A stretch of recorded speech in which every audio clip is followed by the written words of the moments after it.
Detektif Vic memberikan kesimpulan Margot diculik.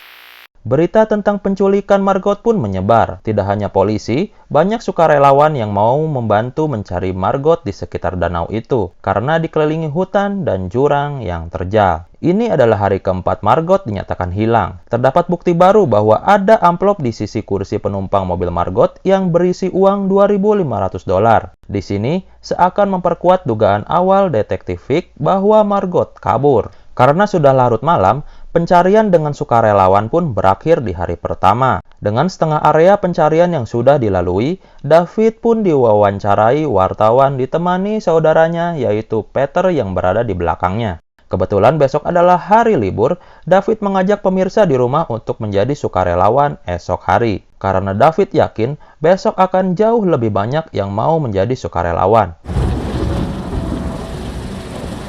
Keesokan paginya, yaitu hari Senin, ternyata hujan badai. Detektif Vic mengumumkan akan melanjutkan penyelidikan ketika cuaca sudah aman. Di sisi lain, hashtag menemukan Margot menjadi trending nomor 1 di Twitter. Isinya banyak yang menyalahkan David sebagai orang tua, karena membuat anaknya kabur karena masalah keluarga. Di YouTube pun menjadi trending dan video trending itu dibuat oleh teman yang satu kelompok dengan Margot, yaitu Abigail. Abigail sambil menangis dan mengatakan bahwa Margot adalah sahabat terbaiknya. Nah, ini orang yang selalu mengambil kesempatan di dalam penderitaan orang lain untuk dirinya sendiri. Di Facebook pun teman-teman Margot memberikan postingan tentang Margot. Tapi Derek Ellis memposting bahwa jangan khawatir. Dia bersamaku karena aku germonya. Pika sebelen pisan ieu jelema. David langsung menelusuri beranda Facebook Derek.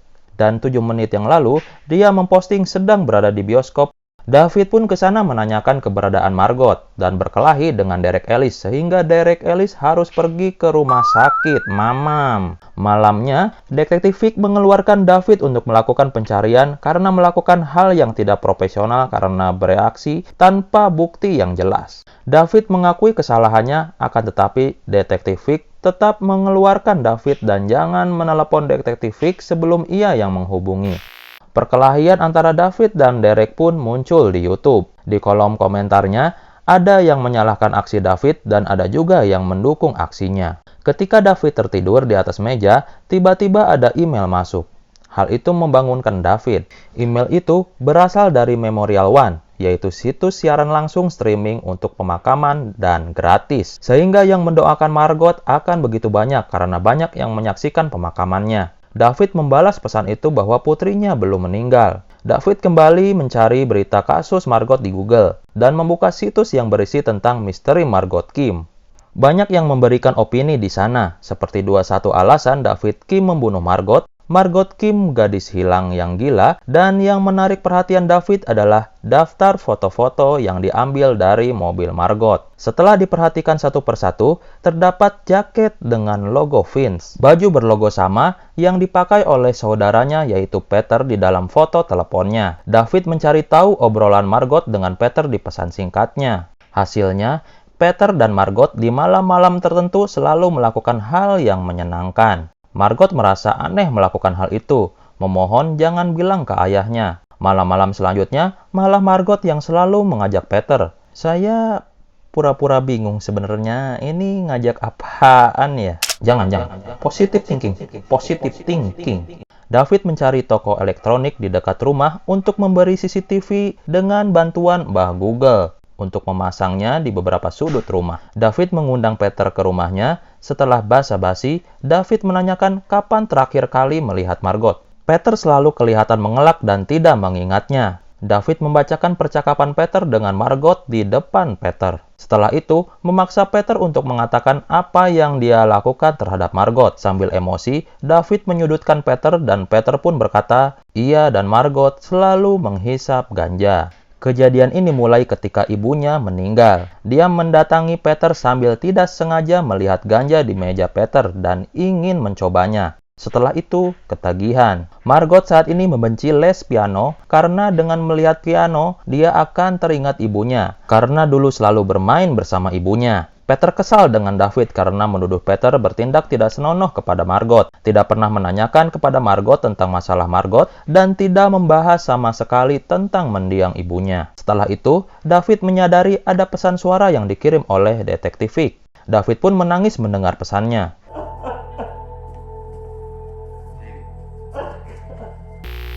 Beberapa saat kemudian, televisi menayangkan bahwa Margot telah meninggal karena terdapat video saksi yaitu Randy Kartoff. Di video itu, ia mengaku membunuh Margot dengan keji dan dimasukkan ke dalam koper supaya tidak ada orang yang menemukannya. Detektif Vic melakukan jumpa pers dengan bukti-bukti yang ada. Ia menarik kesimpulan bahwa Margot dibunuh ketika akan pergi keluar kota dan memberitahukan juga ketika ia sampai di tempat Randy Kartoff, pembunuhnya telah bunuh diri menggunakan pistol. David dan Detektif Vic melakukan percakapan dengan penuh kesedihan. Detektif Vic mengaku tidak mengenal pembunuh Margot. Akhirnya, David membuka situs siaran streaming Memorial One dan mengirimkan video-video kenangan Margot dari komputernya. Setelah selesai, terlihat model di foto itu membawa bunga dengan ucapan terima kasih. David merasa pernah melihat orang itu. Ia langsung mencari foto-foto Margot bersama temannya, mulai dari folder laptop Margot, Facebook, dan akhirnya membuka uCase Now. Ternyata benar, foto itu mirip sekali dengan user Fish and Chip yang selalu mengobrol dengan Margot. David mencari di Google dengan menggunakan foto itu, dan hasilnya adalah ia sebenarnya foto model. David mencari nomor teleponnya lewat website berbayar untuk menanyakan tentang hal-hal yang berkaitan dengan Margot. Nama aslinya adalah Hannah. Dia bekerja sebagai model, tidak pernah didatangi seorang detektif polisi 4 hari yang lalu, dan tidak tahu tentang website uCase Now. What's uCast?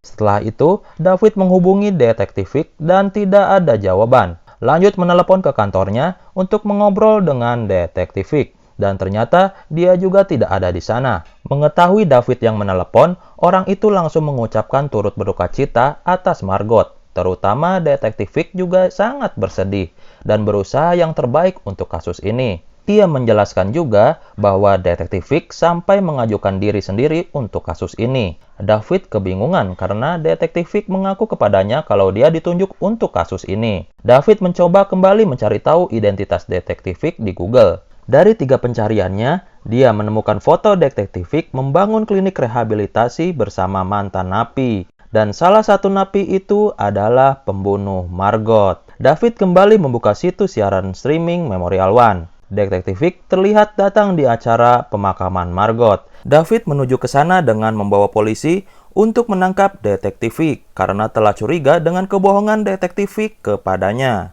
Inilah akhirnya semua pertanyaan kita akan terjawab. Di sini, detektif Vic diinterogasi oleh polisi. Detektif Vic tertuduh telah membunuh Margot dan menjelaskan semua kejadiannya.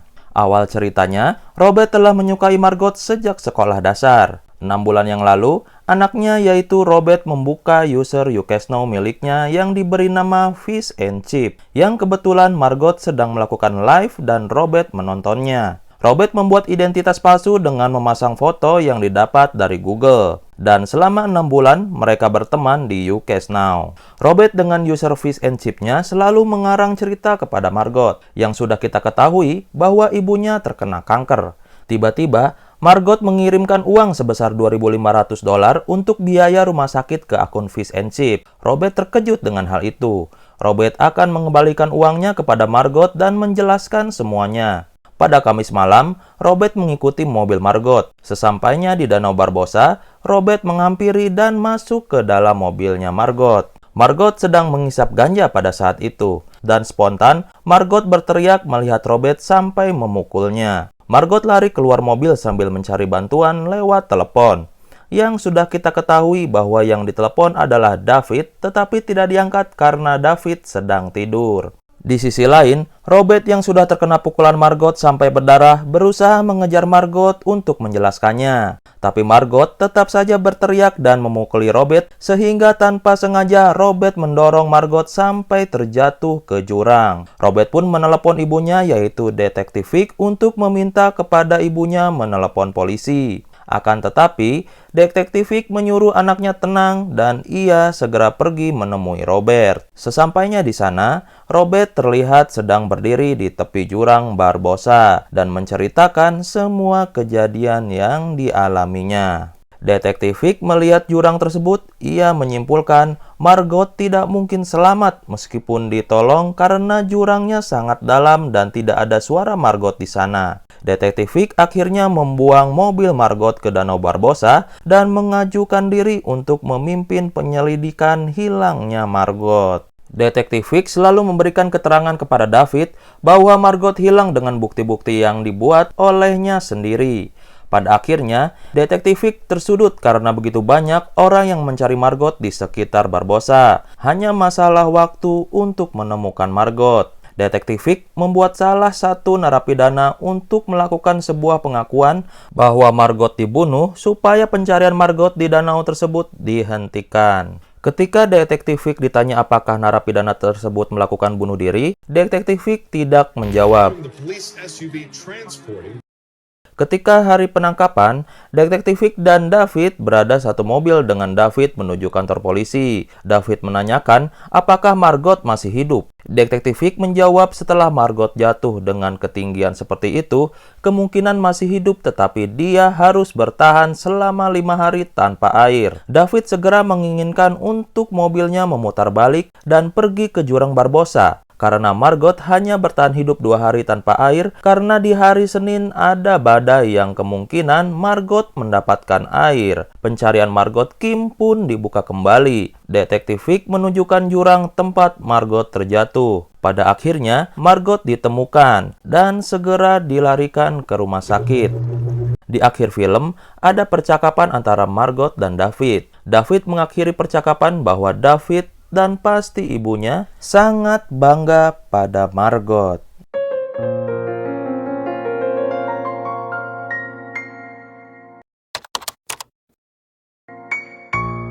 Sangat menarik ya filmnya. Sebenarnya Margot butuh cerita yang menarik tentang ibunya yang sudah meninggal. Akan tetapi, David tidak membahas sama sekali tentang ibunya di depan Margot. Mungkin menurut David, apabila Margot mengingatnya, maka dia akan sedih. Justru sebaliknya, Margot malah membutuhkan kenangan ibunya.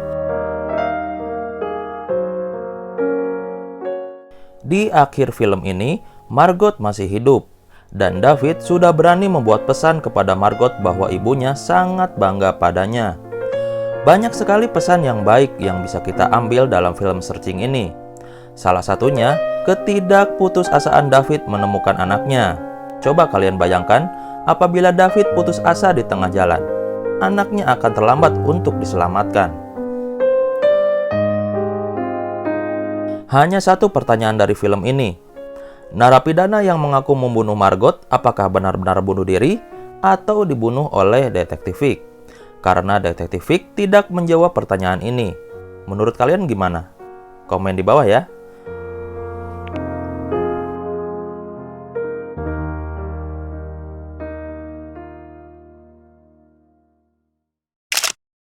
Oh ya, jangan lupa subscribe apabila ingin mendukung channel ini. Dan like jika suka dengan video ini. Sampai jumpa di video-video kami selanjutnya. Bye-bye!